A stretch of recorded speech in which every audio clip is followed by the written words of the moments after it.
नमस्कार everyone. Yes, sir. Yes, sir. Guten Tag, Namaskar. sir. Guten Tag, sir. Guten Tag, sir. सत श्री अकाल। Okay, सो अभी थोड़े time पहले कुछ सारे मित्र शायद दूसरे सेशन में भी रहे होंगे, राइट। ये वाला सेशन हम स्पेशली नर्सिंग कैंडिडेट्स के लिए रख रहे हैं, जो कोई अभी एट प्रेजेंट नर्सिंग कर रहे हैं या फिर उन्होंने नर्सिंग कर ली है और जर्मनी में अपना करियर बनाने के इच्छुक हैं। ऐसे लोगों के लिए ये सेशन रखा है। आप लोगों ने ऑलरेडी बहुत सारे जगह पे इंफॉर्मेशन ली हो, राइट। बहुत सारी जगह आप मल्टीपल जगह शायद जर्मन लैंग्वेज सीख रहे होंगे या सीखने का प्लान बना रहे होंगे, क्योंकि नर्सिंग जो है जर्मनी में एक बहुत ही अच्छा करियर है और बल्कि यूं कहो कि एट प्रेजेंट सबसे अच्छा करियर है। जिन लोगों का ऑफ कोर्स इसमें अगर इंटरेस्ट है तो नर्सिंग में जो आपका डिप्लोमा किया है जिसने, मान लो, या फिर डिग्री करी है प्रॉपर या एमएससी वगैरह कर रखी है वो लोग, या फिर कई लोग ऐसे हैं जो वहीं से जाके नर्सिंग करना चाहते हैं तो भी, क्योंकि कोरोना के बाद से ही, उससे पहले भी थोड़ी शॉर्टेज तो थी लेकिन कोरोना के दौरान उनको बहुत शॉर्टेज हो गई इस फील्ड में। और चूंकि वहां पे ओल्ड एज होम भी बहुत ज्यादा है, ये मान के चलो कि जो भी लोग हैं जर्मनी में, बूढ़ों की संख्या थोड़ी ज्यादा बढ़ती भी जा रही है वहां बाकी देशों की तुलना में। और ऑलमोस्ट मेरे ख्याल से, मैं गलत नहीं हूं तो 80-90% लोगों का एक तरह से श्योर ही होता है कि वो बुढ़ापे में ओल्ड एज होम में जाएंगे। मतलब स्कूलों से ज्यादा ओल्ड एज होम वहां पे हो रहे हैं। और इसीलिए क्योंकि जो लोग पूरी जिंदगी अच्छे से पैसे कमाते हैं वो बुढ़ापे में बहुत ही अच्छे से सुकून से रहना भी चाहते हैं। बच्चे उनके बहुत सारे केसेस में साथ रहते नहीं और इसलिए उनको अच्छा ओल्ड एज होम चाहिए होता है। और इसलिए बहुत सारे नर्सेज के लिए हॉस्पिटल से भी ज्यादा इसमें बनते हैं। खैर, जो भी नर्स हैं उनकी खुद की इच्छा है कि वो ओल्ड एज होम में काम करें या नर्सिंग होम में काम करें या फिर किसी हॉस्पिटल में काम करें। नर्सिंग का करियर वास्तव में बहुत ही अच्छा है, डॉक्टर्स वगैरह के लिए भी है, राइट। वहां पे बहुत अपॉर्चुनिटी, लेकिन हम लोग अभी नर्सिंग की बात करेंगे क्योंकि बहुत सारे स्टूडेंट्स ऐसे हैं हमारे पास जो ऑलरेडी नर्स हैं और कुछ लोगों की नर्सिंग चल रही है और उनके लिए लगातार हमने रिसर्च करी और फाइनली हमारे कुछ टाइप्स हो गए जर्मनी में। आपको रिसेंटली मैंने वीडियो भी शेयर किया था, एक स्टूडेंट का सिलेक्शन भी हो गया, राइट। उनका 2900 यूरोज B1 के बेस पे उनको ऑफर हुआ है। वो लोगों के और इंटरव्यू हुए हैं अभी। मैंने एक पोस्टर किया था अभी रिसेंटली कि तारीख तक अभी इंटरव्यू हमारे चल रहे हैं यहाँ पे 17, 18, 24, 25 ये। तो अभी 24, 25 में भी हमारे यहाँ पे इंटरव्यू होंगे। तो सबसे पहले आपको क्वेश्चंस भी लूंगा मैं, आपके क्वेश्चंस लूंगा, बट कुछ क्वेश्चन ऐसे हैं जो हर किसी के होंगे तो मैं 2-4 पॉइंट्स पहले आपके सामने रख दूं क्योंकि आपके क्वेश्चन में हो सकता है वही चीज पूछी जा रही हो। एक बात कि हमको डॉक्यूमेंट्स क्या क्या चाहिए। सो डॉक्यूमेंट्स की यहां पे मैंने लिस्ट लगाई है, एक बार आप देख लो। इसके अलावा जो डॉक्यूमेंट होंगे कुछ वो हम आपको एडिशनल बताएंगे, but general in all the cases जो डॉक्यूमेंट्स चाहिए होते हैं वो ये वाले हैं। पासपोर्ट चाहिए आपको, बर्थ सर्टिफिकेट जो है ज्यादातर केसेस में फीमेल के केस में मतलब वो जरूरी भी है, खास तौर पे क्योंकि उनका शादी के बाद में नाम चेंज हो जाता है, इसलिए वो कंफर्म करने के लिए। मेल केसेस में हो सकता है कि कई कई जगह पे बर्थ सर्टिफिकेट ना भी चाहिए, ये भी हो सकता है, ठीक है। बट मैंने यहां लिख दिया कि वो अलग से। डिप्लोमा ऑफ नर्सिंग, किसी ने अगर GNM किया है तो उसका डिप्लोमा। ट्रांसक्रिप्ट ऑफ रिकॉर्ड्स, जो डिटेल में सारे कितने आवर्स क्या क्या किया है, क्या क्या पढ़ा है, वो सारा उसमें डिटेल में आ जाता है। मैरिज सर्टिफिकेट, अगर आप मैरिड हो तो आपका मैरिज सर्टिफिकेट चाहिएगा उसमें। एम्प्लॉयमेंट लेटर्स, उसके बाद में आपने अगर कहीं पे एक्सपीरियंस किया है एक जगह या मल्टीपल जगह पे तो आपको उसके लेटर्स चाहिएंगे प्रूफ के तौर पे। सर्टिफिकेट ऑफ रजिस्ट्रेशन, आप नर्स बन जाते हो उसके बाद में आप कहीं रजिस्टर्ड कराते हो, राइट, तो उसका सर्टिफिकेशन कि आप एक रजिस्टर्ड नर्स हो भारत में, कहीं भी हो सकता है वो। सर्टिफिकेट ऑफ पासिंग दूंगा मैं, लास्ट में आपके क्वेश्चन भी लूंगा, राइट? जब तक आप प्लीज थोड़ा सा पेशेंस रखेंगे। Certificate of passing, certificate of training, course completion certificate, क्योंकि डिप्लोमा नहीं किया है तो किसी ने बीएससी नर्सिंग की होगी, किसी ने मान लो पीजी किया होगा, एमएससी नर्सिंग की होगी, तो उसके सर्टिफिकेट, और आपका सीवी जर्मन में सारे सभी पेजेस पे उस पे साइन होगा, प्लेस वगैरह लिखा हुआ होगा, और लैंग्वेज सर्टिफिकेट जो कि B1 और B2 चाहिए होता है। B1 और B2 चाहिए होता है। देखो, दो तरीके के नर्सेज की डिमांड है वहां पे। एक जो एक्सपीरियंस्ड है, जिन्होंने इंडिया में 5 साल का एटलीस्ट एक्सपीरियंस लिया हुआ है, उनको वो एक तरह से ये मान लो कि स्पेशल प्रायोरिटी देते हैं, राइट?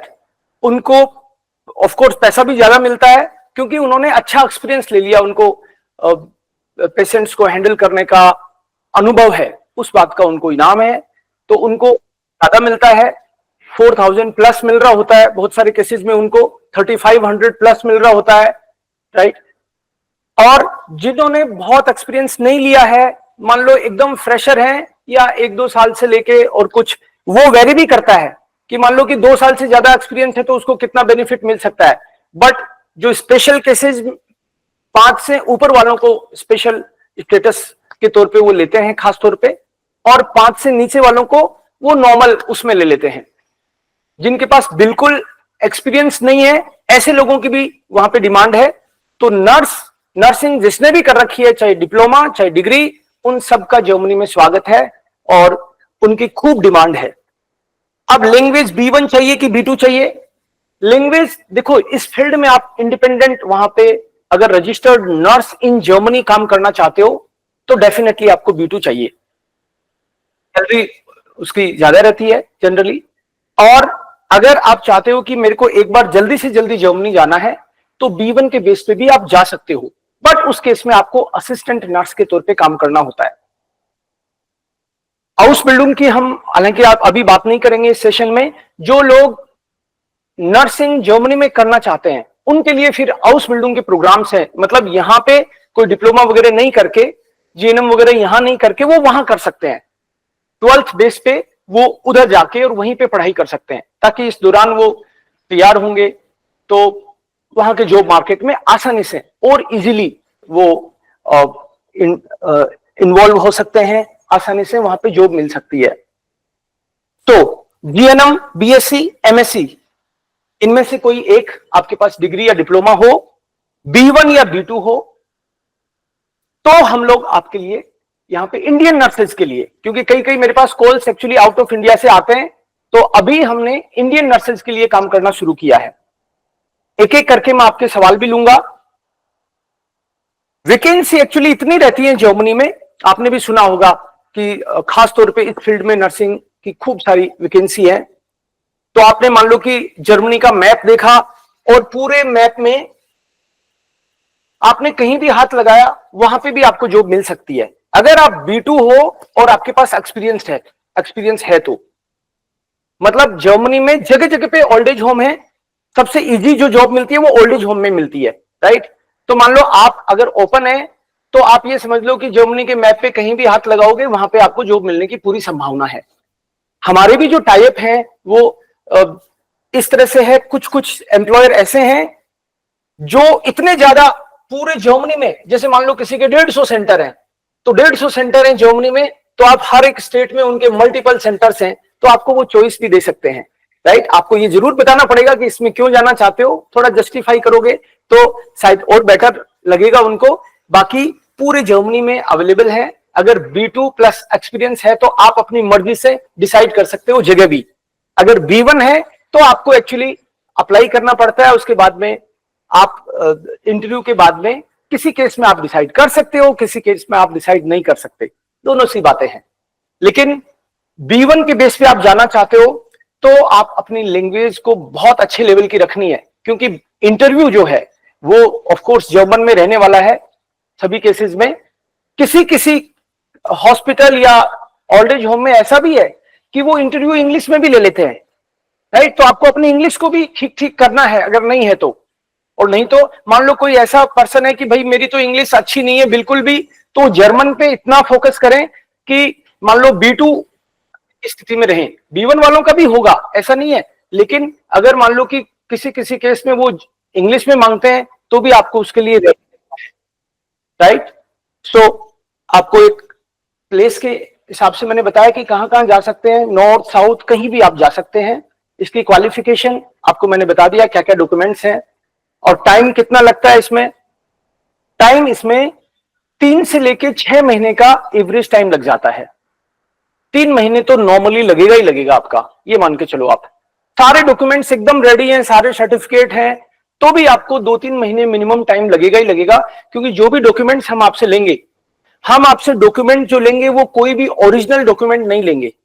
देख सकते हैं लेकिन ओरिजिनल डॉक्यूमेंट नहीं लेंगे, क्योंकि ओरिजिनल डॉक्यूमेंट एक सेंसिटिव मामला होता है। कल को आपका डॉक्यूमेंट इधर उधर हो जाए तो रिस्पॉन्सिबिलिटी वाला कुछ ज्यादा होता है इश्यू इसमें। तो ओरिजिनल डॉक्यूमेंट हम आपके नहीं ले रहे हैं, हम आपको आपके केवल जो भी स्कैन प्रॉपर जो डॉक्यूमेंट है वो लेंगे, जो लिस्ट आपको बताई, फिर मैं आप लोगों के साथ शेयर कर दूंगा। और ये डॉक्यूमेंट हम लोग आपके जर्मनी भेजेंगे, पहले सॉफ्ट कॉपी भेजेंगे, और उसके बाद में जो भी डॉक्यूमेंट हार्ड कॉपी के तौर पे चाहिए होंगे वो हम लोग यहां से कुरियर करेंगे। वो डॉक्यूमेंट वहां जाएंगे और वहां पे जो भी ऑफिशियल अप्रूवल जहां से लेनी है वहां से अप्रूवल लेंगे उसका। इस बीच में आपका इंटरव्यू तो आपका राइट, आपने पास किया है तभी तो आपके हम लोग जो ओरिजिनल नहीं, जो आपके डॉक्यूमेंट्स जो आए हैं फोटोकॉपी करके उसका बाकायदा साइन किए हुए डॉक्यूमेंट ही भेजेंगे वहां पे, लेकिन आपके साइन किए हुए उसको ओरिजिनल बोल रहा हूं मैं यहां पे, ठीक है ना। मतलब जो आपके ओरिजिनल डॉक्यूमेंट है वो तो आपके पास ही रहेंगे, लेकिन उनको हम लोग कलर स्कैन करके आपके साइन करवा के उनको जर्मनी भेजेंगे। वहां से ऑफिशियली उसका मतलब अप्रूवल आएगा, और इस बीच में जो आपका इंटरव्यू वगैरह हो गया और उधर से अप्रूवल आ गया तो आपको फिर ऑफर लेटर आएगा।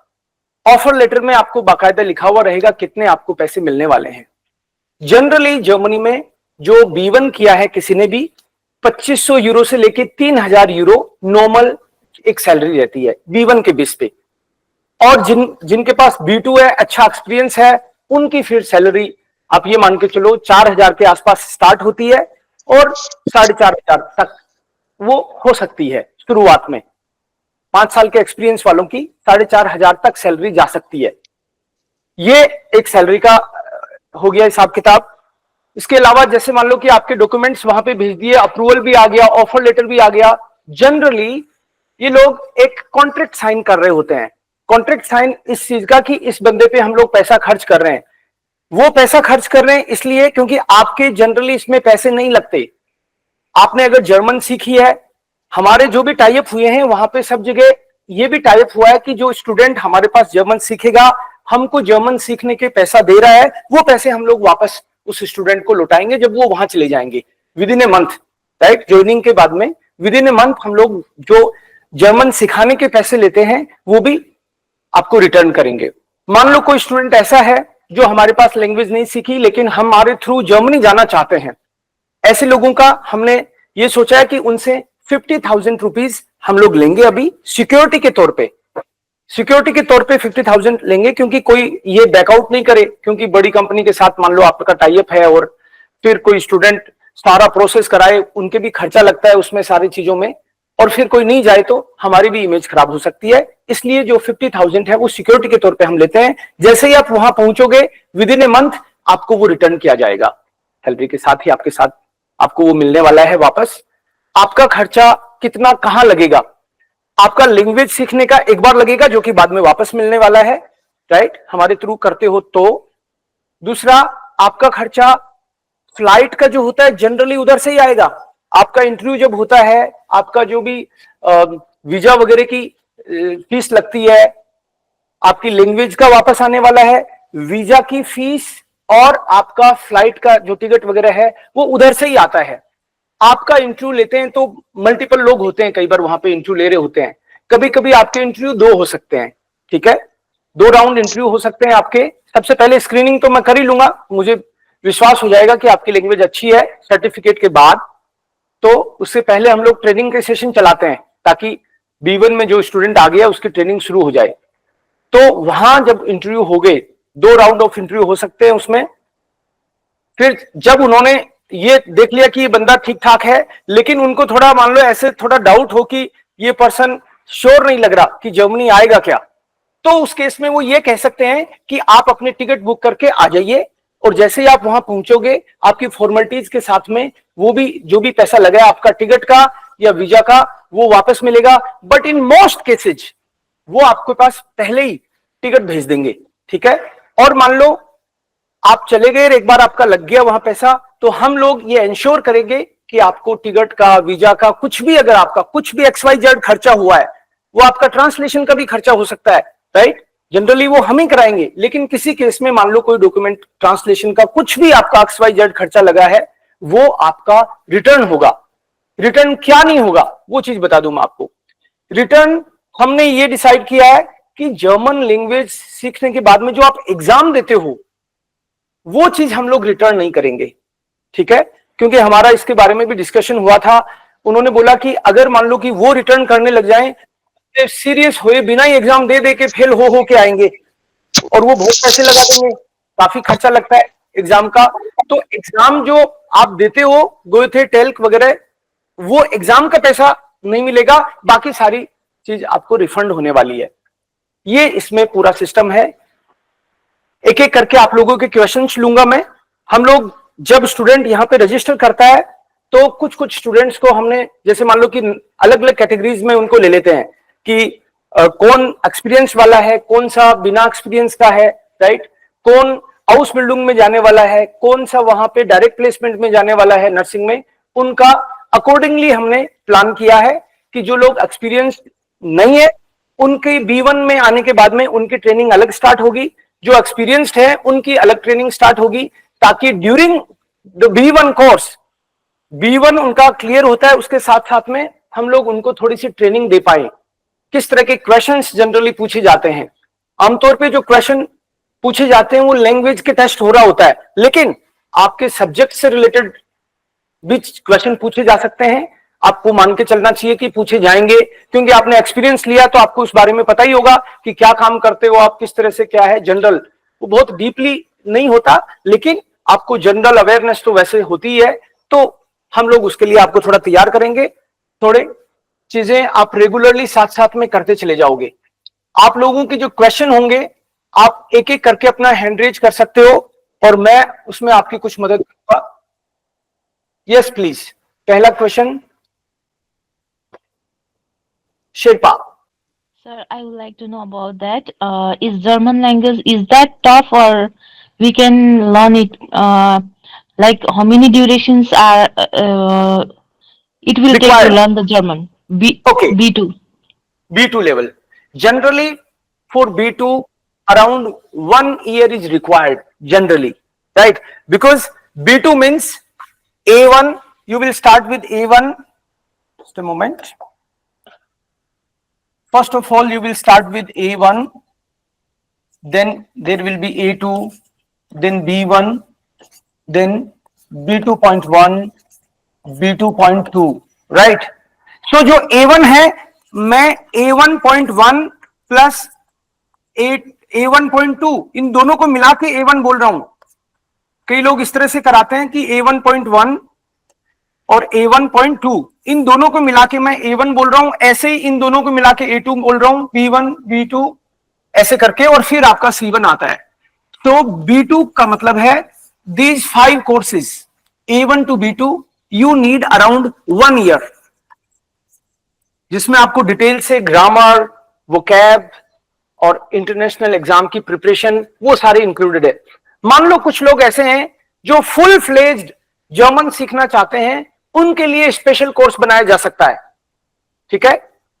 उनके लिए ऐसा भी किया जा सकता है कि भाई जो कोर्सेज हमारे पास होते हैं वो रिकॉर्डेड भी होते हैं, तो अलग से उनको रिकॉर्डेड कोर्स दिया जाए साथ में नॉर्मल क्लास के साथ, ताकि वो जल्दी करना चाहें तो उनको रिकॉर्डेड कोर्स साथ में असिस्टेंस के लिए दिए जा सकते हैं, उनकी अलग से ट्रेनिंग स्टार्ट की जा सकती है। But the normal time period, generally लोग काम कर रहे होते हैं तो नॉर्मल टाइम पीरियड आप ये मान लो 1 ईयर तो लग जाता है। Sir, and I also want to know about that Goethe exam, about the Goethe exams. Will they they want the student to be very fluency in that Germany, or they want for that B2 level we should have like just medium Germany.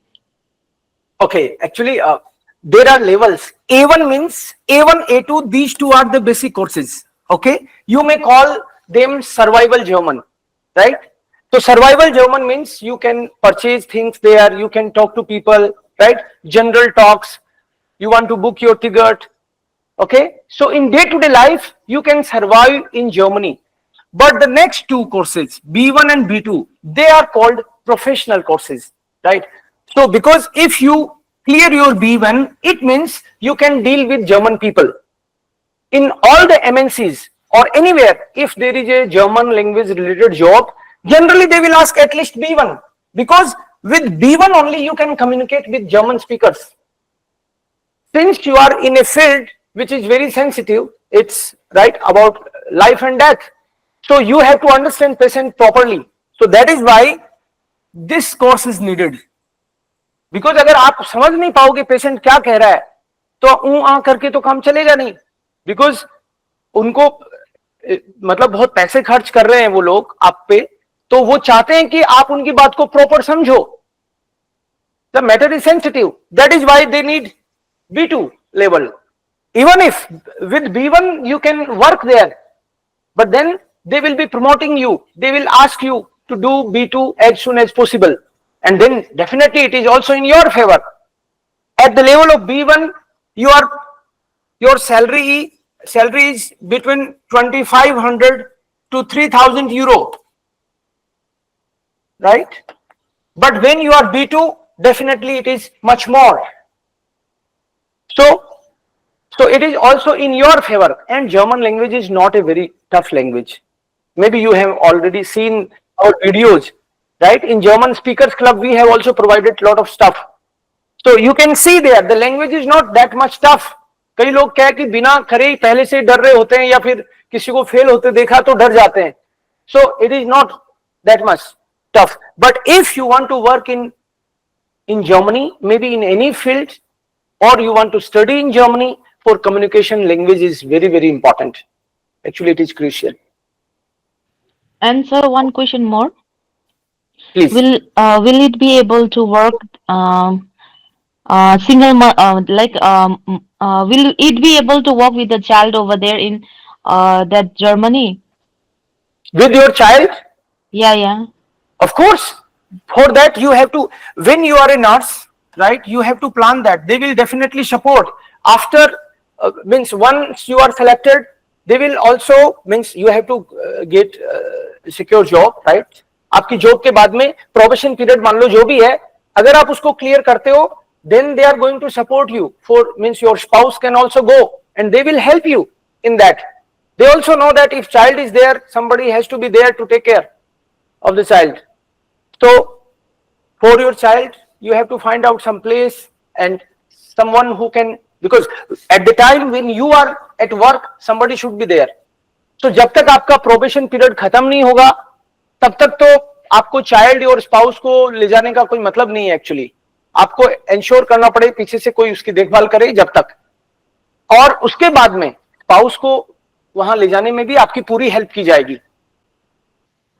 Right? 8 hours 40 hours weekly वहां काम होता है, 39 hours, किसी case में 38 hours, right? Maximum 40 hours. So उसके बाद आपके पास खूब टाइम है फैमिली के लिए. बट जब बच्चा अगर छोटा है तो बच्चे को तो कोई ना कोई चाहिएगा ना पीछे से. So for that after probation period only your spouse can go. And sir, one more question, last question, but this one will be. Please, no problem. Sir, I want to know about their. अपने friend को direct भी बोल सकते हो, वो भी पूछ सकते हैं, कोई है तो. Yes, please. I mean to say that that suppose visa, okay, suppose visa, like dependent, it will be dependent visa, right? And with that dependent visa, that suppose can walk over there, or they have to again go through that Germany language and all. Of course, your spouse has to learn the language. Otherwise, how they will get job? Okay, for unskilled work also they need to learn German. Yes, yes. Okay. They Okay, need to fine. learn German if they want to live there. Okay. Yeah, because in day-to-day life, they cannot be dependent that much on you. Otherwise तो जो भी spouse है शुरू में तो अच्छा लगता है, अपने हस्बैंड को अपनी वाइफ को बुला लेते हैं, थोड़े दिन बाद में उनको कोसने लगते हैं कि बात बात के लिए अच्छा तुमको बस में भी मैं बिठा के आऊं, क्योंकि लोग जर्मनी बोल रहे हैं. सो थोड़े दिन बाद में जो प्रेम है वो गुस्से में बदलने लगता है. So it's better they should learn here itself, और I will help you in learning German. Yeah, we will make sure that at least they know survival German. Because when you apply for spouse, right, there also they may need A1 at least, right? So it's Thank you, better sir. the person should learn German. Welcome. Thank you, sir, for your clarifications. So, Actually, your name and where are you from? I'm from Darjeeling. Actually, I'm not married, but still I'm raising all those questions because some of the people will not able to raise all these questions Yes, yes. directly. So I want to like clarify all that people who have a doubts like this. Yes, yes, I'm Because happy. my own friend is having doubts. No, she's not Yes, able yes. to ask you this question. That's why I'm asking this one. Correct, definitely. You can ask question. कोई question ऐसा भी हो सकता है जिसका जवाब मेरे पास नहीं है. It is fine. You should ask your question, and you are actually helping those people who are not able to. और मे बी बाद में वो वीडियो देखें कहीं पे, तो वो आपको मन ही मन में थैंक यू बोलेंगे कि अरे ये क्वेश्चन तो मेरा था. Thank you so much for that. Okay, next person who is there, I would like to take your questions. कई लोग ऐसे होंगे, राइट, जो जर्मनी जाना चाहते हैं, जिनके कोई जानकार दोस्त लोग जर्मनी में जाना चाह रहे हैं या ऑलरेडी यहां पे नर्सिंग कर रहे हैं, करना चाहते हैं. आप अपने क्वेश्चन पूछ सकते हो एक के बाद एक. हम लोग इसके लिए इंटरव्यू शेड्यूल कर रखे हैं ऑलरेडी. 24 और 25 को इंटरव्यू है अभी. सो जो लोग भी मान लो अभी वीडियो देख रहे हैं या फिर जानते हैं किसी की मदद करना चाहते हो तो बता सकते हो, क्योंकि इसमें ये नर्सिंग का ऐसा फील्ड है जिसमें ऑलमोस्ट फ्री ऑफ कॉस्ट आप जर्मनी जा पा रहे हो, और यहां तक कि फ्लाइट की टिकट भी मिल रही है. तो अगर आपका मन है जर्मनी में काम करने का तो आपके लिए बहुत अच्छा एक तरह से ये अवसर है. Yes please, next question. Next is maybe one by one. Pooja. Yes Pooja, please ask your question. Hello, sir. Good afternoon, sir. Good afternoon. Good afternoon Pooja. Sir अभी हम एग्जाम B1 फिनिश हुआ हमारा. मेरा तो नहीं है अभी, मैं अभी A1 के कर रही हूँ. आफ्टर दैट हमारा एग्जाम B1 फिनिश होता है ना सर. अब हम फेल हो गए, डिले होता है क्या सर हमारा प्रोसेस? आपका जब B1 का सर्टिफिकेट जैसे ही आपके पास आ जाएगा, तो during your B1 course we will start with your documents. Document work we can start.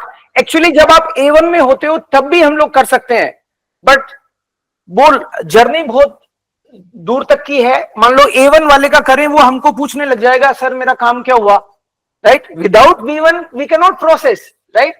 सो आपको मान लो कि बावला बनाने का कोई फायदा नहीं है. So it's better you do your A1, you do your A2, and when you are in B1, so in B1 also you need at least 2 months, sometimes 3 months, right?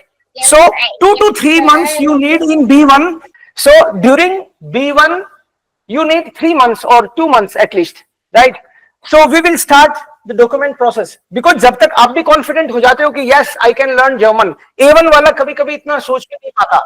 कुछ लोग बहुत कॉन्फिडेंट होते हैं, कुछ लोग सोचते हैं कि पता नहीं लैंग्वेज कैसी है, but by the time when you are in B1 it means you are almost right, middle में आ गए हो आप, ये मान के चलो आप. So that time we will start processing. आपको मान लो कि कहीं और से आप जर्मन सीख रहे हो, आपको अभी भरोसा भी नहीं है, आपको 50,000 रुपए लगा के क्यों बुक करना है, राइट. तो समझदारी इसी में है कि during B1 you can do this, और ओरिजिनल डॉक्यूमेंट हम ले नहीं रहे तो आप वैसे भी सेफ हो एकदम. तो यहां पे आपका टाइम बचाने के लिए साथ साथ डॉक्यूमेंट वाली प्रोसेस करेंगे. कोई डॉक्यूमेंट कम है आप उसको कंप्लीट कर लोगे, जर्मन अथॉरिटीज से उसका अप्रूवल ले लेंगे, एंड आपको इंटरव्यू के लिए एग्जाम के लिए प्रिपेयर करेंगे, फिर इंटरव्यू के लिए प्रिपेयर करेंगे। सो मिनिमम टाइम आपका सर्टिफिकेट आने के बाद में मिनिमम से मिनिमम 2 महीने लगेंगे ही लगेंगे, और कोई उपाय नहीं है, राइट। 2-3 से लेके 5-6 महीने, किसी केस में मान लो कोई स्पेशल कोई बात ऐसी हो तो इतना टाइम लग जाता है इसमें। B1 के सर्टिफिकेट आने के बाद में एटलीस्ट 2 मंथ्स तो नॉर्मल लगता ही लगता है, जो कि मैक्सिमम 5 हो सकता है अगर कोई कॉम्प्लिकेटेड केस हो तो। Yes please. Thank you. Welcome. Next is Murari. Sir मेरे को पूछना था कि अकोमोडेशन का क्या रहता है, जैसे नर्सिंग वहाँ चले गए उसके बाद में। ठीक है, जो आपकी जैसे मान लो कि जो लोग आपको वहां पे जॉब दिला रहे हैं, ठीक है, जैसे मान लो हमारे थ्रू जाते हो तो हमने आपकी जॉब का जो भी इंतजाम किया है, उसी में आपके रहने का भी इंतजाम करना पड़ता है, क्योंकि यहां डॉक्यूमेंट दिखाना पड़ता है कि ये बंदा वहां रहेगा। तो जो आपका रहने का इंतजाम होता है उसके कुछ मिनिमल जो भी खर्चा लग सकता है वो लगेगा आपका। ये जो हॉस्पिटल या ओल्ड एज होम वगैरह होते हैं, इनके पास बहुत सारी वैकेंसी होंगी। आप तो पहले होंगे नहीं इनके पास कि ये आए हैं स्पेशल पर्सन, उनके पास बहुत सारा स्टाफ रहता है, इनके लिए वो रहने की व्यवस्था करके रखते हैं। और जहां तक हो सके वो कोशिश करते हैं कि या तो उनके सेटअप के अंदर ही व्यवस्था हो या नियर बाई हो, ताकि ये इजीली टाइम पे आए, टाइम पे जाए, हो सके तो वहीं रहें, लेकिन उसके बदले में वो कुछ पैसा चार्ज करते हैं। अब वो कितना चार्ज करेंगे वो डिपेंड करेगा। मान लो हो सकता है कि कोई आपको सपोर्ट करने के लिए 200-250 ले रहा हो, कोई हो सकता है बोले कि 400-500 लगेंगे यूरो। वो जिस तरह की फैसिलिटी होगी उस हिसाब से लगेगा, लेकिन फिर भी जो भी उस एरिया में रेंट होगा उससे कम होगा। ये लोग सब्सिडाइज्ड आपको देंगे ताकि आप टिक के उनके यहां काम करो। आप खुश रहोगे तो ज्यादा दिन तक उनके यहां काम करोगे। और एक चीज सर और, जैसे शुरू Yes, में जाएंगे तो ज्यादा ही मिल जाता है, या फिर मतलब कुछ टाइम देते वो तो हैं आप- रहने के लिए। आपके रहने की व्यवस्था करने के बाद ही आपको जर्मनी बुलाते हैं वो। ये रिक्वायरमेंट है वीजा की कि बंदा रहेगा और तो कहां। कुछ केस में सर सुना है कि 2-3 महीने के लिए वो मतलब खुद प्रोवाइड कराते हैं, फ्री को कॉस्ट रहता है, उसके बाद में चार्ज करते हैं। अब कुछ केस में करवाते हैं तो भाई वो केस कौन सा है वो तो देखना पड़ेगा। हमारी जो बात हुई है उसमें वो कहते हैं हम लोग सब्सिडाइज्ड उनको प्रोवाइड करेंगे। मान लो ओके। जैसे मैं किसी पे वैसे तो नहीं बोल रहा हूं, लेकिन मान लो कोई बोले आपको आपको जो जॉब मिल रही है ना वो सीधी उसी ऑर्गेनाइजेशन से मिलनी चाहिए। बीच में मान लो कोई डमी ऑर्गेनाइजेशन बना हुआ है, फॉर एग्जाम्पल कोई डमी ऑर्गेनाइजेशन बना हुआ है, आपको उसने अपना जॉब ऑफर लेटर दे दिया और डायरेक्ट पैसा आपका उनके पास जा रहा है और वो आपको दे रहे हैं, तो हो सकता है इस तरह का मामला कोई और हो, पेच हो उसमें। मैं आरोप नहीं लगा रहा, लेकिन मैं ये कह रहा हूं कि उस केस में मान लो वो अट्रैक्ट करने के लिए ऐसा कह रहे हो, ऐसा भी हो सकता है। बाकी कोई ऑर्गेनाइजेशन अगर ऐसा है कि वो ट्रेनिंग देते हैं शुरू में, कोई अलग अलग तरीके से आप लोगों को अट्रैक्ट करने के लिए करते हैं तो अच्छा है, अपने लिए तो अच्छा है। अगर मान लो फ्री में कोई रख ले अपन को परमानेंटली तो इससे बढ़िया क्या ही होगा, लेकिन सब्सिडाइज तो आपको मिलेगा। Okay sir, thank you. Welcome. और सर और सर B2 और ये जो लाइसेंस लेना उसका टाइम पीरियड कितना रहता है मैक्सिमम? 1 साल? मैंने आप 1 साल में तो ले लोगे जब जो बंदा B1 यहां से करके जाएगा। मैंने आपको बोला कि B2 तक बंदा 1 साल में कर सकता है अगर डेडिकेटेडली अच्छे से पढ़े तो, राइट। Yes. आप यहां से अगर B1 करके जा रहे हो तो उसके बाद तो 1 साल में कर लोगे आप। यस, फिर भी हाँ, सर कोई उस लिमिट, माहौल में जैसे रह रहे हो तो उनकी कोई लिमिट रहे, जैसे 1 साल में या 1.5 साल में अगर कंप्लीट नहीं हुआ तो ऐसे कुछ करके? नहीं, ऐसा कुछ नहीं है। आपको जैसे मान लो कि आप B1 पे आपने वहां जॉब शुरू करी है तो आपको ये पता होना चाहिए आप वहां पे as a proper nurse job नहीं कर रहे हो। B1 के Yes. केस में आप देखोगे कि आपको असिस्टेंट नर्स की जॉब ऑफर हो रही होती है। यस। तो कई लोग आपके कॉन्ट्रैक्ट पे ही ये भी लिख देते हैं कि आप यहां पे as a assistant nurse hire किए जा रहे हो इस टाइम के बीच में, या जैसे ही आप अपना B2 करोगे, एग्जाम पास कर लोगे यहाँ की, तो हम आपको फुल फ्लेज नर्स के तौर पे रख लेंगे। जब तक आपको सैलरी ये मिलेगी और उसके बाद में सैलरी ये मिलेगी, इस तरह से वो करते हैं। Okay sir, thank you. Welcome. अब जैसे मान लो कि कई ऑर्गेनाइजेशन ऐसे हैं जो B1 पे ले रहे हैं, कोई B2 पे ले रहे हैं, तो ये क्या चक्कर है? ओल्ड एज होम में ज्यादातर केसेस में जर्मन ही रहेंगे, राइट, क्योंकि जर्मनी जा रहे हैं अपन काम करने के लिए। तो जो जर्मन खूब पैसे कमाए हैं जीवन भर, वो अपना बुढ़ापा बहुत अच्छे से जीना चाहते हैं, बुढ़ापा भी। तो अब ओल्ड एज होम की किसकी कितनी फैसिलिटी है उस हिसाब से वो भी चूज कर रहे होते हैं। जिसके पास पैसा ज्यादा होगा वो और बढ़िया ओल्ड एज होम में रहेगा, तो उनकी फिर फैसिलिटीज भी और बढ़िया होंगी। तो वो फिर लोगों को B2 वालों को हायर करेंगे कि देखो हमारे जो भी आपके लिए हमने नर्स हायर करे हैं उनका लेवल भी B2 है, C1 है, ताकि वो आपकी हर एक बात समझेंगे, तो कोई इरिटेशन नहीं चाहता। तो ऐसे लोगों को फिर सैलरी भी ज्यादा मिल रही होती है, क्योंकि वो अच्छे वाले और ज्यादा फैसिलिटी वाले सेंटर में काम कर रहे होते हैं। या फिर ऐसे ही कोई हॉस्पिटल जो ज्यादा चार्ज करते हैं उनकी फैसिलिटीज ज्यादा होती हैं जनरली, ये भी एक कारण है। Yes, next is Dudi agro farming. Please ask your question. गुटन टाग सर। गुड टाग, अपना नाम बताएं। Anoop Dudi. Oh yes please. Sir मैं अभी आपकी कोचिंग से B1 कर रहा हूँ, अभी कंप्लीट हो गया कोर्स। Okay. मेरा एक क्वेश्चन है कि अगर हम B1 करते हैं उसके बाद में डायरेक्ट नर्सिंग जॉब मिलने के कितने चांस है B1 में? नर्सिंग मतलब B1 पे ही, या फिर आपके पास कोई नर्सिंग का सर्टिफिकेट डिप्लोमा भी होगा? GNM किया हुआ है हाँ, सर। ऐसे बोलो आप। ओके राइट, मतलब आप GNM हो और आपने अगर B1 कर लिया है तो पूरे ही चांस है। लैंग्वेज अच्छी करो, B1 का सर्टिफिकेट लाओ इंटरनेशनल, पूरी संभावना है आपको वहां जॉब मिलने की। इसमें कोई कंफ्यूजन ही नहीं रखना है और बढ़िया मेहनत करने लग जाओ। जितना जल्दी आपके सर्टिफिकेशन होंगे उतना जल्दी जर्मनी जाने का रास्ता क्लियर होगा। B1 पे आप जर्मनी जा सकते हो, इसमें कोई कंफ्यूजन की बात नहीं है। Okay sir. Right, yes, next person is sir मेरे को अच्छा लगेगा। मुझे ये पूछना था, जैसे जैसे मेरे पास अभी डिप्लोमा भी है, रजिस्ट्रेशन भी है, तो उसके अलावा मैं क्या और क्या मुझे कॉलेज से लेना पड़ेगा? कोई ऐसा डॉक्यूमेंट हो, कोई कुछ मतलब ऐसा हो जो मुझे अपने कॉलेज से आपके पास डिप्लोमा भी है और रजिस्ट्रेशन भी है? जर्मन का भी वो भी है, राइट। तो हम लोग आपके साथ बाकायदा ये सारे डॉक्यूमेंट शेयर करेंगे, क्या क्या आपको चाहिएंगे। जनरली ये डॉक्यूमेंट्स जो मैंने शुरू में भी बताए थे ये आपको चाहिए होते हैं, मैं आपके साथ शेयर कर दूंगा। इसमें से जो भी डॉक्यूमेंट नहीं है हम लोग उसको प्रिपेयर करेंगे वगैरह, आपका डिप्लोमा, ट्रांसक्रिप्ट, मैरिज सर्टिफिकेट, ऐसे करके तमाम ये सर्टिफिकेट्स हैं, ये हमको लेने हैं। इनके अलावा कुछ एडिशनल चाहिएंगे तो वो भी मैं आपको बताऊंगा।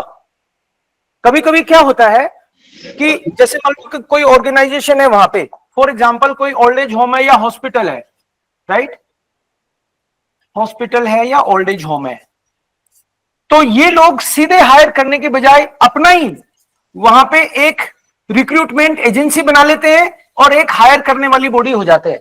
इन्हीं की होती है वो, कई बार सिस्टर कंपनी टाइप में। तो ये लोग क्या करते हैं कि जो एजेंसी होगी वो कई बार इन्हीं की होती है, कभी दूसरी भी होती है। तो इनकी जो एजेंसी होगी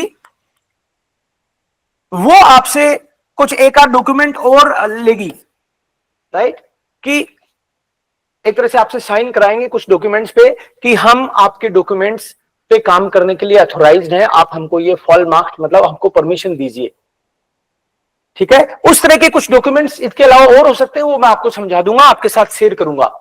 तो ये आपसे कुछ साइन करवाते हैं और जब वो एक दो स्टूडेंट, मतलब ये सारे डॉक्यूमेंट प्लस इसके अलावा जो होंगे मैं आपको शेयर करूंगा। इसके अलावा कुछ स्टूडेंट्स मेरे से पूछते हैं कि भाई कॉन्ट्रैक्ट में कितने टाइम तक उसी कंपनी के साथ काम करना पड़ेगा, राइट, कभी कभी पूछते हैं लोग। तो आपको जब वो कॉन्ट्रैक्ट साइन करवा रहे होंगे तो वो लोग आपको बताएंगे। ज्यादातर केसेस में हर कोई कंपनी जो आप पे पैसा खर्च करती है वो चाहती है कि आप 18 महीने तो उनके साथ काम करो, कम से कम 18 महीने वो जरूर काम कराना चाहते हैं, ये मिनिमम है, मतलब 1.5 साल। ज्यादा से ज्यादा कोई रखेगा तो 3 साल का रख सकता है, 18 महीने से लेकर 3 साल तक वो डिपेंड करता है। तो 18 महीने में अब कोई बोले कि सर 18 महीने में साइन कर दिया और मान लो किसी कारण से मैं नहीं करना चाहूं काम, तो क्या होगा? आप जब साइन करते हो तो एक्चुअली उसका एक लीगल मामला बन जाता है वो, ठीक है। वो 18 महीने को इस तरह से काउंट कर लेते हैं कि भाई हमने आपको शुरू में, वैसे तो कोई पैसे नहीं ले रहे हैं आपसे, लेकिन एक तरह से वो इस तरह का सिस्टम बना के रखते हैं, साइन करवाते हैं कि भाई हम आपको शुरू में इसके लिए तैयार कर रहे हैं। सपोज आपको 8,000 या 10,000 यूरो हम आप पे ट्रेनिंग पे और वो सब खर्च कर रहे हैं।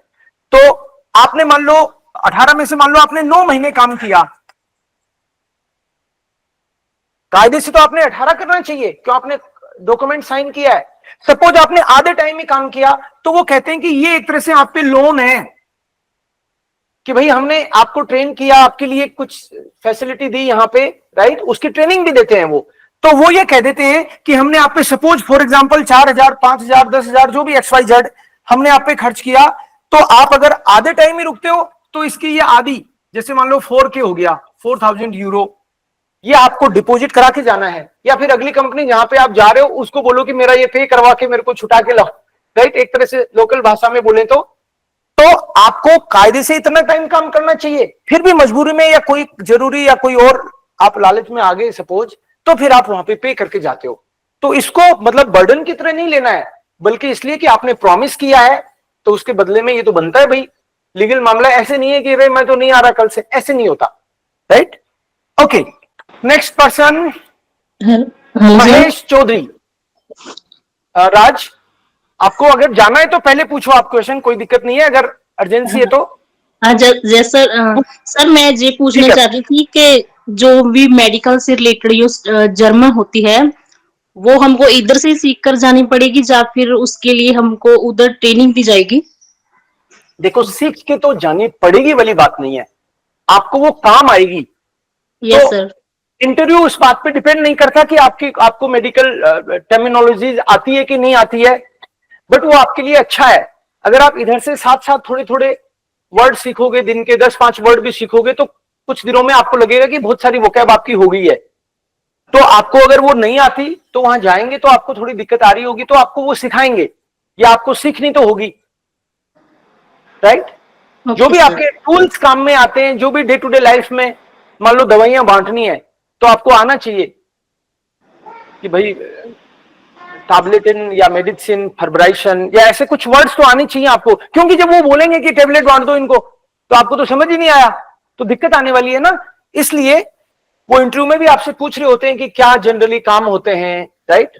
वो अलग से हम सेशन करेंगे तब बात करेंगे, लेकिन कि भाई आप उनके आउट पे आप बता रहे हो कि एज ए नर्स आप क्या क्या काम करते हो। आप लोगों के दिमाग में एक चीज ये भी क्लियर होनी चाहिए कि बार बार लोग मेरे से पूछते भी हैं कि नर्सिंग का मतलब यहाँ पे अपनी नर्सिंग और उनकी नर्सिंग में थोड़ा सा फर्क है। वो चीज आपको एकदम दिमाग में क्लियर रहना चाहिए कि हमारे यहाँ पे नर्सिंग का मतलब है केवल हॉस्पिटल में, क्योंकि हमारे यहाँ पे ओल्ड एज होम इतने हैं ही नहीं, राइट। कोई बहुत कम जगह है या बहुत कम मात्रा में है कि उसकी कोई जॉब्स वगैरह ऐसा आप देखते भी नहीं हो।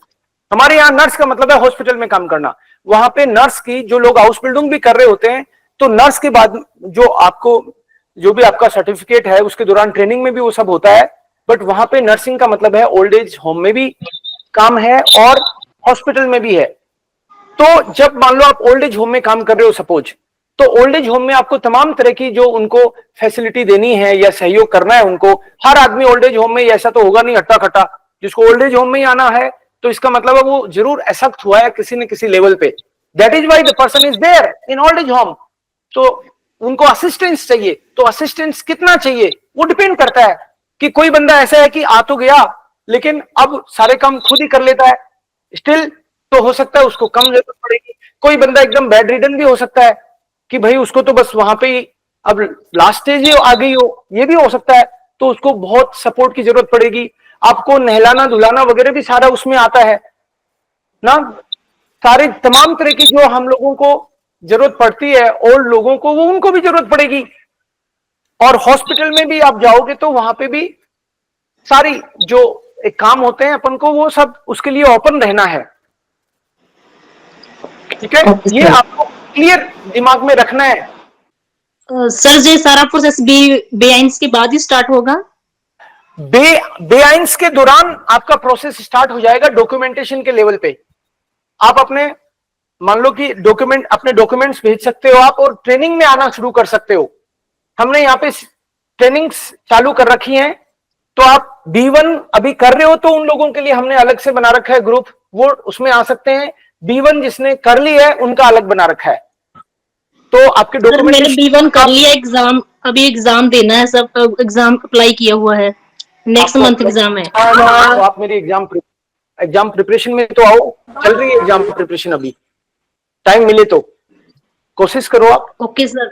राइट। इसके बाद में सर मेरे को कौन सा लिंक है सर? लिंक नहीं पता हमको। एग्जाम प्रिपरेशन का लिंक यही बता दूंगे सबके सामने ताकि सब आ जाएं। लिखो मेरे को अलग से, वो लिंक अलग है एग्जाम प्रिपरेशन का, ओके सर। राइट।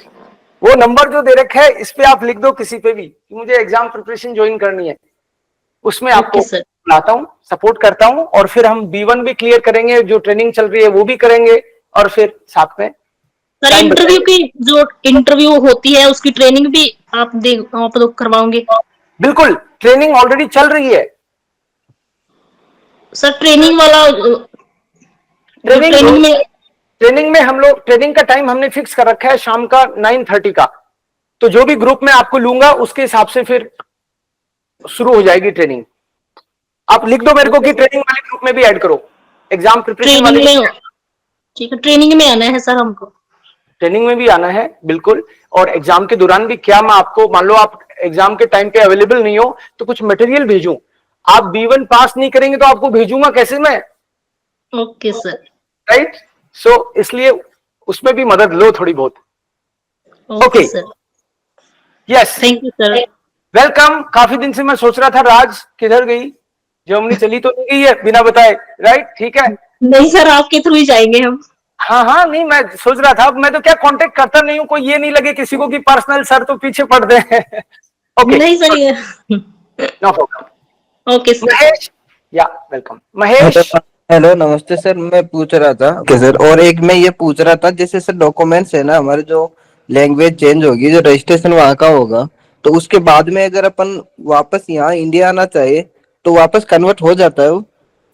नहीं, इंडिया आके आप बाद में यहाँ पे जॉब करना चाहते हो? और जैसे बाई चांस अगर कहीं किसी भी प्रॉब्लम से अगर यहाँ आके जॉब करना चाहे तो वो जो चेंज होगा वो वापस हो जाएगा? क्या चेंज होगा? जो अब डॉक्यूमेंट्स होते हैं हमारे, रजिस्ट्रेशन है वो। तो आप जैसे मान लो कि, पहली बात तो आपको दो चीजें क्लियर कर दूं मैं। जो पर्सन जर्मनी में जाके जॉब करना चाहता है, वहां पे 3,000 4,000 कमाना चाहता है यूरो मंथली, हाँ। और ओवर द टाइम वो 5,000 यूरो भी कमाएगा मान लो, और वो हाँ। 5,000 यूरो की जॉब छोड़ के यहाँ पे 250 यूरो की जॉब करना पसंद नहीं करेगा मोस्ट प्रोबेबली। ये सर वो तो है, लेकिन किसी भी कारण से अगर यहाँ पे आके करना पड़े वहाँ तो नहीं। तो आपके पास तो यहाँ के तो पहले से है ही कि, मान लो तो सर यहाँ पे आपने नर्सिंग कर रखी है, डॉक्यूमेंट चेंज का क्या मतलब है? आपके डॉक्यूमेंट ट्रांसलेट हो गए मान लो, तो ओरिजिनल भी तो आपके पास है, ये थोड़ी है हाँ। उसको फाड़ के फेंक दिया। तो उसकी कोई चिंता नहीं, आप वापस यहाँ आओगे, यहाँ रजिस्टर करवा लोगे, जॉब करोगे। और आपके पास जब इंटरनेशनल एक्सपोजर होता है, तो एक्सपोजर कोई चिड़िया का नाम तो है नहीं। इंटरनेशनल एक्सपोजर का मतलब है आप इंटरनेशनली लोगों को हैंडल करने लग गए, आप हाइजीन कैसे मेंटेन करते हैं ये सीख गए, आप इंटरनेशनल स्टैंडर्ड के लोगों के साथ राइट कम्युनिकेट कर सकते हैं। तो जब आपका लेवल अप हो गया, तो यहां भी लोग चाहेंगे, उनको तो अच्छे लेवल के लोग चाहिए। नहीं सर, ऐसा तो नहीं होता ना कि हम वहाँ का रजिस्ट्रेशन ले और इधर का रजिस्ट्रेशन हमारा कैंसिल या रद्द हो जाए?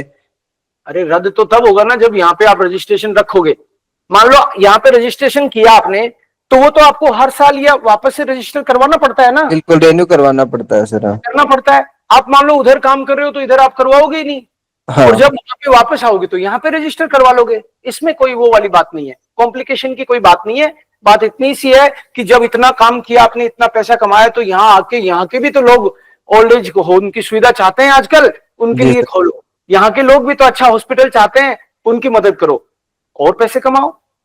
जो यही कंफर्म कर रहा था कि बिल्कुल कर सकते हैं आप, जब आप इतना अच्छा लेवल अचीव करते हो। अब जैसे मान लो कि फॉर एग्जांपल मैं कोई जमाने में जर्मन सीखी तो जॉब मैं ढूंढ ही रहा था, जब मैंने हाँ। लगातार काम किया तो अब मुझे जॉब ढूंढने की जरूरत नहीं है ना। जी अब तो सर। मैं चाहूंगा कि कोई लोगों की मदद कर पाऊं जॉब ढूंढने में। अब मान लो कोई बोले कि सर आप जर्मनी चले जाओ और आप वहां पे काम करने लग जाओ, वापस आपको यहाँ जॉब मिलेगी कि नहीं। अगर मैं अपना ज्ञान साथ में रखता हूं, ज्ञानवर्धन करता हूं, तो वापस आके भी जॉब तैयार है। ऐसा है। Don't Yes. worry. Yes. Okay. Next is Viresh. Yeah. हाँ मैं वीरेश सर, मेरा नाम Viresh from Karnataka sir. Oh, great. Yes, Viresh. हाँ सर, सर मेरा B1 अभी खत्म हो गया सर। मेरा नेक्स्ट मंथ एग्जाम लिखने का प्लान है सर। बट मेरा रजिस्ट्रेशन हो गया सर, बट कन्वोकेशन अभी नहीं आ रहे सर। मेरे कॉलेज में वो क्या ट्रांसक्रिप्ट नहीं दिया सर। विशेष प्रोसेस होने के वो प्रॉब्लम होता है क्या सर? नहीं, आपको देखो, वीजा क्या, पूरे डॉक्यूमेंट जब तक उनके पास जाएंगे नहीं तो आपको ऑफर लेटर ही नहीं देंगे। वो ऑफर लेटर आने के बाद में वीजा अप्लाई करते हैं हम लोग, तो उसको ले लो आप। तो भी टाइम लग रहा है, थोड़ा पीछा करके उनसे मिलो पर्सनली, या जो भी उनका प्रोसेस है उसके थ्रू। आपको पहले लेना पड़ेगा, वीजा बाद में आएगा। नहीं सर, अभी मेरा कन्वोकेशन आके जून तक आते सर, वो अभी थोड़ा लेट है सर, इसलिए। हाँ, नो प्रॉब्लम। आप जब तक अपना, जैसे मान लो कि आप B1 का एग्जाम दे रहे हो अभी, and then register for B2, right? क्योंकि आप मान लो कि B2 सीखेंगे। मैं भी अभी एक मार्च में 15 मार्च से B2 स्टार्ट करने वाला हूं, एक मोस्ट प्रोबेबली, राइट?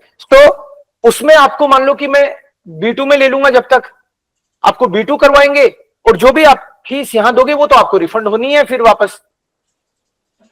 B1 में चल सकते ना? नहीं सर, अप्लाई तो कर सकते हैं, लेकिन इतने दिन आप तो B1 कर चुके हो ना, और बीच में जो हाँ। टाइम मिल रहा है, you should utilise this time as well, because जब तक आपके पास आपका डिग्री वगैरह सब ट्रांसक्रिप्ट वगैरह आएगी नहीं, we can not process.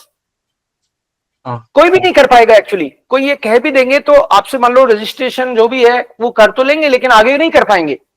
So you should utilise your time in between, जो भी टाइम मिलता है उसको। Yes, okay, thank you.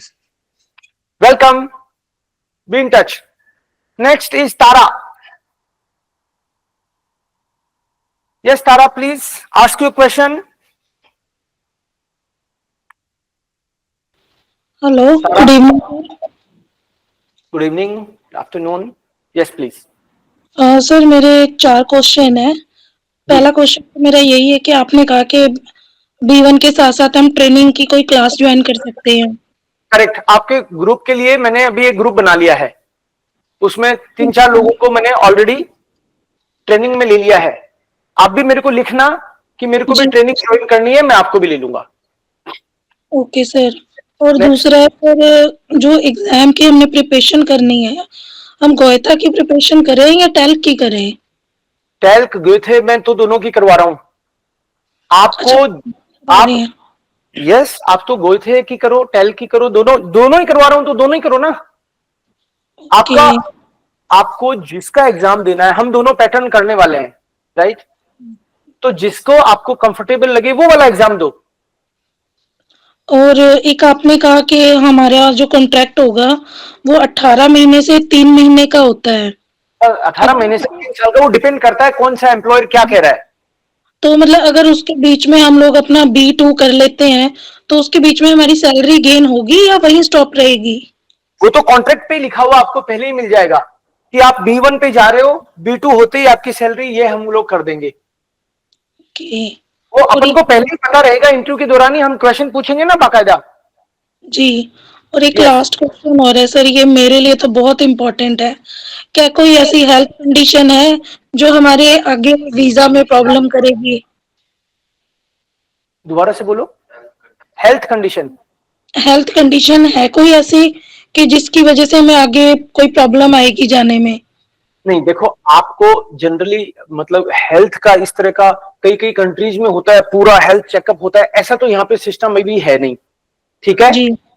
Okay, कोई इस तरह से कोई स्पेशल हेल्थ वाला मामला ज्यादा है नहीं यहाँ पे जर्मनी वाले मामले में। लेकिन फिर भी अगर आपको हेल्थ का ही इश्यू इतना, अगर मान लो किसी को भी, आपको नहीं, मान लो किसी और के लिए पूछ रहे हो, तो अगर किसी को कुछ ज्यादा इश्यू है तो उसको जर्मनी जाना ही नहीं चाहिए।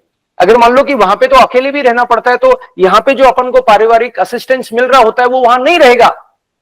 तो अगर मान लो बीपी शुगर तो होती है, तो आम चीजें होती हैं। अभी जैसे अगर हमें कोई सर्जरी वगैरह कोई प्लान करनी पड़ गई तो उसके बीच में कोई टाइम पीरियड होना चाहिए, या मतलब उसका तो कोई इश्यू नहीं होता बाद में? नहीं, ऐसा तो कुछ नहीं है। जब आपको पता है कि मान लो कि ये इतना सीरियस इश्यू नहीं है, तो वहां पे तो मेडिकल चेकअप या इस तरह की कोई बात है नहीं। फिर भी आप अगर कोई स्पेशल केस मेरे को बताते हो तो अपन पूछ लेंगे।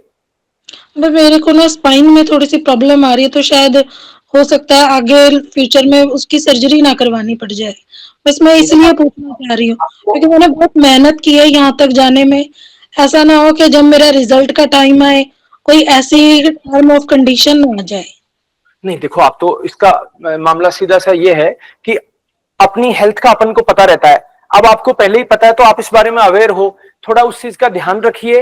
और जो भी यहाँ पे हेल्प लेनी पड़े मेडिकल, वो हेल्प लेके उसको जितना हो सके ठीक करके जाइए। और फिर स्पाउस को भी आप लेके जाएंगे तो वो भी आपके लिए वहां पे रहेंगे साथ में, तो फिर तो दिक्कत नहीं आनी चाहिए। और अगर मान लो ज्यादा करके जाना चाहिए, सेंसिटिव मामला है, तब तक तो मैं रिकवर कर जाऊंगी। बट मैं इसलिए पूछ रही हूँ कि कहीं बाद में कोई ऐसी कंडीशन तो नहीं है। नहीं ऐसा कुछ नहीं है, इस तरह का कुछ मतलब कोई रिटर्न में डॉक्यूमेंट ऐसा तो कुछ है नहीं, क्योंकि आपको मैंने बताया क्या क्या डॉक्यूमेंट चाहिए। अगर हेल्थ का होता तो वो भी बताता आपको कि किस टाइप का हेल्थ सर्टिफिकेट, वो बताता आपको। तो ऐसा कुछ है, हस्बैंड को ज्यादा ही अवेयर है, उन्होंने बोला कि भी तुमने एक बार सर से पूछना इस बारे में। नहीं पूछना का आपका हक है, और भी कोई डिटेल में बात पूछनी हो तो अपन आगे भी पूछ सकते हैं, लेकिन ये चेकलिस्ट में नहीं है। आप अपनी हेल्थ का ध्यान रखिए, ठीक हो जाइए, उसके बाद जाइए, जब तक अपना B2 करिए। जी ठीक है ना, वो करते हैं अपन, परेशानी में क्यों जाना है वहां पे। क्योंकि देखो आप जब कहीं पे जॉब कर रहे होते हो ना, तो कोई फैमिली वाले तो है नहीं, वो वहां ये भी नहीं चलता कि जी आज तो मेरे वो दिक्कत है, कल फिर दिक्कत है, इन 15 दिन तो मेरे दिक्कत रहेगी, ऐसा तो वहां चलता नहीं ना। काम में तो आदमी 8 घंटे की ड्यूटी रहेगी, लेकिन 8 घंटे की ड्यूटी होगी फिर वो करनी पड़ेगी अपन को। तो पहले अपना इलाज थोड़ा अगर जरूरत है अभी तो वो लेंगे, साथ में जर्मन सीखेंगे और बढ़िया होके फिर जाएंगे। सर हर से तो माइंड बिल्कुल सेट है कि पढ़ना भी है, जाना भी है, करना भी है। बस ये थोड़ा सा हेल्थ इशू हो गया, इसकी वजह से थोड़ा परेशान हो गए। कोई बात नहीं, इसको ठीक करना है और लैंग्वेज अच्छी सीखनी है इस बीच में, पॉजिटिव रहेंगे और अच्छा जल्दी रिकवर करोगे। तो सर मैं आपको मैसेज करूं इसके क्लास के लिए इसके बाद में? बिल्कुल मैसेज करो मेरे को कि एग्जाम प्रिपरेशन में आना है, लिंक शेयर करो, प्लस मेरे को ग्रुप में ऐड करो जिसमें इंटरव्यू हो रहे हैं। Done. Okay okay, thank you sir. Welcome. Arun, please ask your question. Hello, sir. Guten Tag. Guten Tag. I think you know me. I'm already taking Yes, exam of course. preparations from you. Of So, course, of course. my question is, कि sir, मतलब you have already told we are started nursing interview. So, Yes. so right now I don't have TELC. Not TELC. Right now I don't have B1 certificate. But I completed my B1, so I know. that I can participate. Yes, in you can. interview. You can in the interview. participate. Yeah. So that I can save the time after B1. By the time I will get my certificate and I will submit you. You can also send me all these documents which are available already. Okay. मैं आपको share कर दूंगा ये जो भी list है। After submitting documents, like how much time I want to wait for interview? As soon as your B1 is there, we can proceed. अभी जैसे मान लो जिसके पास भी B1 का सर्टिफिकेट आज है और अपने आप को रेडी फील करते हैं तो 25 तारीख को भी इंटरव्यू हो सकता है, मतलब एक वीक के अंदर हो सकता है। ऑलरेडी डेट्स आई हुई है ना, उसमें आपको भी मैं ऐड करवा सकता हूं, लेकिन अभी अपना B1 का सर्टिफिकेट नहीं आया है, सो हम लोग नेक्स्ट डेट्स में ले लेंगे। Sir okay, right, so no problem, vacancy की कोई कमी नहीं रहती, हमको रेडी होके और अपीयर होना है। बिना तैयारी के अपीयर मैं होने भी नहीं दूंगा। एक्चुअली पहले मैं तैयारी कराऊंगा, मेक श्योर करूंगा, क्योंकि मुझे अपना भी तो ध्यान रखना है कि वो कह दे यार क्या किनको इंटरव्यू में बैठाते हो, राइट। जर्मन में बोलेंगे ये बात भी वो मेरे को, तो पहले तैयार करके आपको भेजूंगा ना। सर सही है। यस, तो don't worry. Thank you sir. Welcome. Mahesh, please ask your question.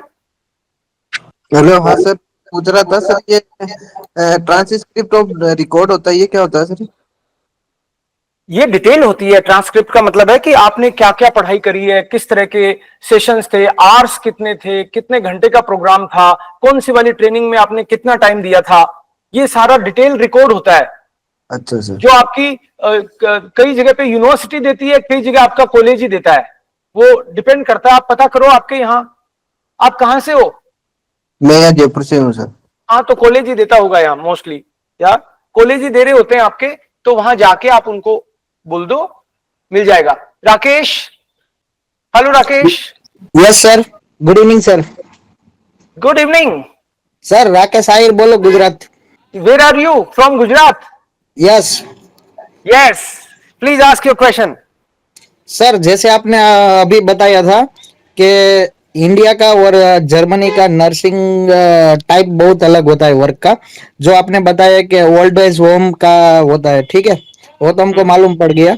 हमारे यहाँ इधर इंडिया में हॉस्पिटल में कैसे होता है कि पेशेंट की फाइल होती है, डॉक्टर मतलब बाय प्रिस्क्रिप्शन लिखते हैं और इंजेक्शन मेडिसिन देना पड़ता है, ठीक है। लेकिन वहां पे आपने जो बोला है कि ओल्ड एज होम मतलब दोनों तरह के हैं, ठीक है। और दूसरी बात यह है कि पैलेटिव केयर होती है, मतलब स्पंज बात होती है, वो में कर ठीक है।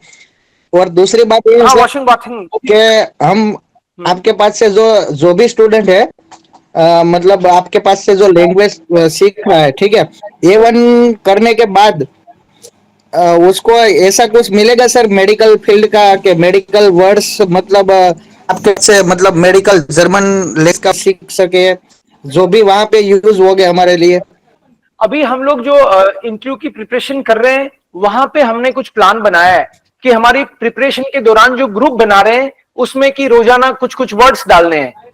Yes, तो sir. इस तरह के वर्ड्स हम लोग मेडिकल रिलेटेड इकट्ठे कर रहे हैं, ताकि वो रोज बार बार, धीरे धीरे होगी एक्चुअली, क्या अचानक से वोकैब नहीं बढ़ती है।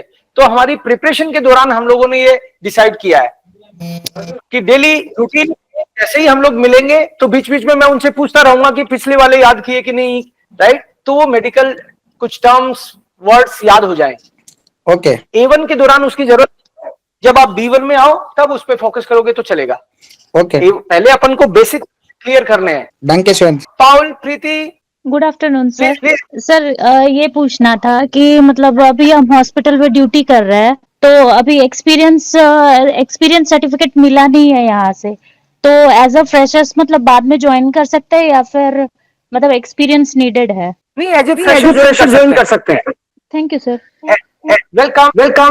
Farhan, hello, good afternoon sir. Good afternoon, no problem. जी सर, मुझे ये पूछनी थी कि जैसे अभी मैं फाइनल ईयर में हूँ सर, GNM का। मेरा सेशन 21-24 है, तो मुझे ये पूछना था कि मैं अभी से आपके पास प्रिपरेशन कर सकता हूँ जर्मन की? हाँ, बिल्कुल कर सकते हैं।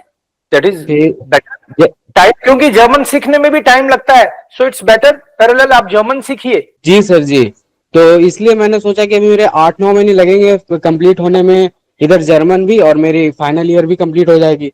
तो जब मैं पास आउट होऊंगा तो मेरे पास जर्मन भी रहेगा और साथ के साथ मेरा डिग्री भी रहेगा, तो मैं डायरेक्ट आराम से अपना प्रोसेस करवा सकता हूँ।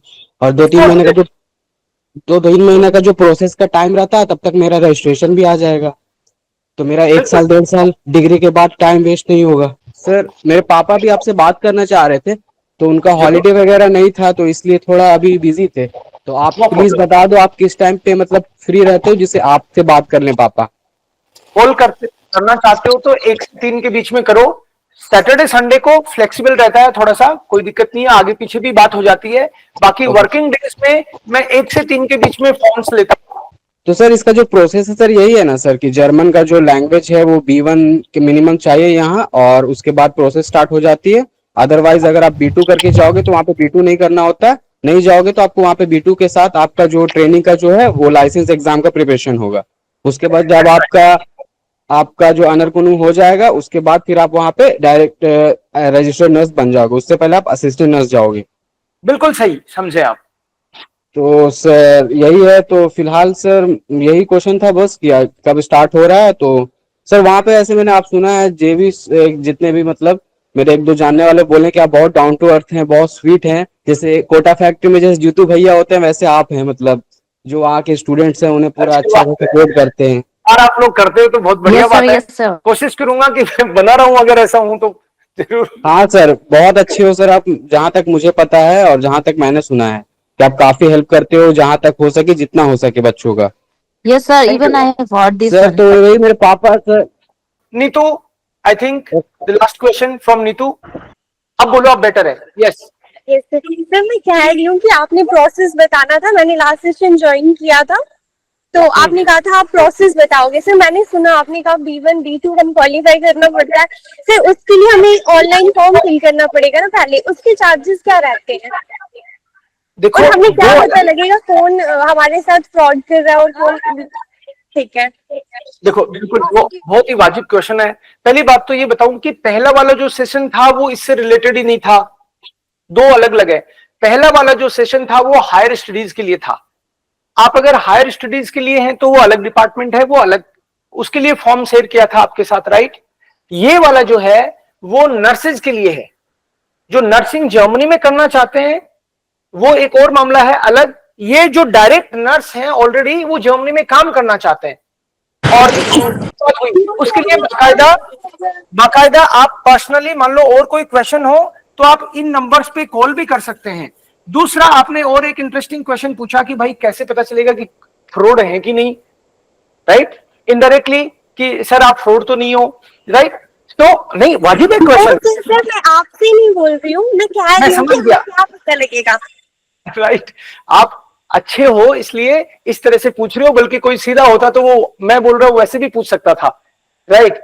तो बिल्कुल आपका वाजिब है, लेकिन ये क्योंकि जब आप जर्मनी जा रहे हो और पैसे लग जाएं और काम नहीं हो तो ये तो वास्तव में ब्लंडर वाली बात है। तो पहली बात तो ये कि नर्सिंग के मामले में पैसा बहुत इन्वॉल्व हो नहीं रहा। एक बात, जब आप ऑलरेडी नर्स हो तो आपका बहुत सारा पैसा खर्च होने की यहां गुंजाइश ही नहीं है। और फ्रॉड का चांस एक तो वहां रहता है कि ओरिजिनल कोई मान लो डॉक्यूमेंट ले ले रहा, आपको डराए कि पैसे जब करो नहीं तो दूंगा नहीं डॉक्यूमेंट, या मान लो जो भी है। तो हम लोग डेमोक्रेटिक कंट्री में रहते हैं, कोई बदमाशी करे तो डरने की कोई जरूरत नहीं है। दूसरी व्यवस्थाएं हैं, अपना सिस्टम है, उस पर भरोसा है हमको, राइट। कोर्ट है, पुलिस है, राइट। कोई ऐसे ही आपके भी मिलने जुलने वाले लोग हैं, तो एक तो किसी से डरने की जरूरत नहीं है। और जिसके भी थ्रू जाओ पहले उनसे बाकायदा आप बात करो, लिखवा लो, राइट। तो उसमें, और दूसरी बात, एडवांस में इसमें बहुत पैसा देने की बात ही नहीं है। मान लो आपने जर्मन सीखी कहीं पे, A1 में एडमिशन लिया और आपको ये डर लग रहा है कि भाई गलत सिलेक्शन हो गया, तो वहां पे A2 मत सीखो। मान लो लैंग्वेज की बात कर रहा हूं, यहां पे आपने लैंग्वेज सीख ली, उसके बाद में अप्लाई कर रहे हो तो टिकट भी मोस्ट केसेस में उधर से आने वाली है, वीजा वगैरह की भी खर्चा वो वहन कर रहे होते हैं। और वैकेंसी इतनी है, मान लो कहीं पे आपके साथ अच्छा नहीं हुआ, पहली बात तो पैसे एडवांस में देने की बात ही नहीं है ज्यादा, राइट। इसमें ज्यादा पैसा इन्वॉल्व नहीं है। और एक जगह काम नहीं हो रहा तो आप ये भी कह सकते हो मेरे को आपसे काम ही नहीं कराना, दूसरी जगह से कराऊंगा।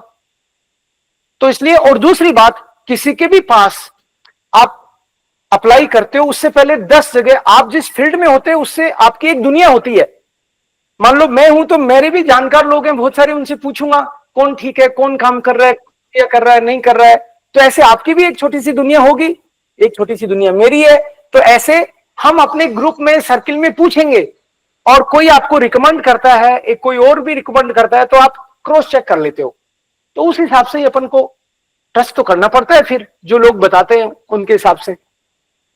ये बात है। ये सर जैसे अगर आप मतलब जर्मन क्लासेस की आप ऑनलाइन लेते हो क्लासेस, तो हम आपकी ज्वाइन कर लेंगे क्योंकि अब आप पे ट्रस्ट है, तो हम कर लेंगे। लेकिन सर मैं तो अपनी बहन की बात कर रही हूँ, उसे GNM क्वालिफाइड, मतलब उसका लास्ट ईयर में उसका हो गया था GNM, अब वो GNM कर चुकी है। तो ऐसा है कि उसकी शादी भी हो चुकी है, उसका एक बेबी है, तो वो 1 ईयर का है। तो सर मतलब अगर उसको साथ लेना होगा तो वो ले सकते हैं? नहीं, अभी नहीं लेके जा सकते वो। एक्चुअली सिलेक्शन तो बच्चे का नहीं होगा वहां पे, सिलेक्शन तो उसकी माँ का ही होगा, नर्स का ही होगा सिलेक्शन। तो उसके पापा को टेक केयर करनी चाहिए, उनके पापा को अलग से समझाऊंगा मैं कि भाई बच्चे को थोड़े दिन आप केयर करो, फिर वो आपको भी लेके जाएंगे। साथ में नहीं लेके जा सकते, क्योंकि साथ में अगले 4-6 महीने तो आप प्रोबेशन पीरियड पे रहते हो ना, तो आपकी नौकरी पक्की नहीं हुई। ऐसे मान के चलो, जब तक आपका प्रोबेशन पीरियड खत्म नहीं हुआ, आप कैसे अप्लाई करोगे स्पाउस के लिए? तो बच्चे को तो स्पाउस के साथ जाना चाहिए बाद में। Okay, sir. Thank you. Welcome. Okay, thank you so much. Yeah, Sirpa ji. Yes, please ask your question. Sir, I want to know about that. I think it's better to do B2 level in India only, because while we'll go to Germany by B1, and then again we have to do something there, Arfosung or something course, and again we have to attain our duty also, because for the 1 year we are not permanent, like we are not selected as a nurse, we are just an assistant nurse over there. So if we will complete B2, then there will be no burden. If we'll just do B1 and we'll go over there, and there will be one more burden of B2. बिल्कुल, language struggle भी साथ में रहेगा साथ में. Yes, so it's better if you can do B2 from here. This will be, I think, best decision. Yes, Yeah, sir. That it's yes, better. sir. And we are going to support you. तो कोई दिक्कत नहीं है, आप आराम से कर सकते हैं. And sir, किसी को I मालूम- come to Yeah, please. I come to know about the institute from Ansu, she's from West Bengal only, and I'm talking to those one who are listening to me, that they are in doubt that whether this like institute is genuine or not. My own friend Ansu is there. She's from Karseng, and she is doing the same German course with us, sir, and she told me that it's a genuine center. You can rely in this center. Thank you so much. अपनी friend को भी thank you बोलना.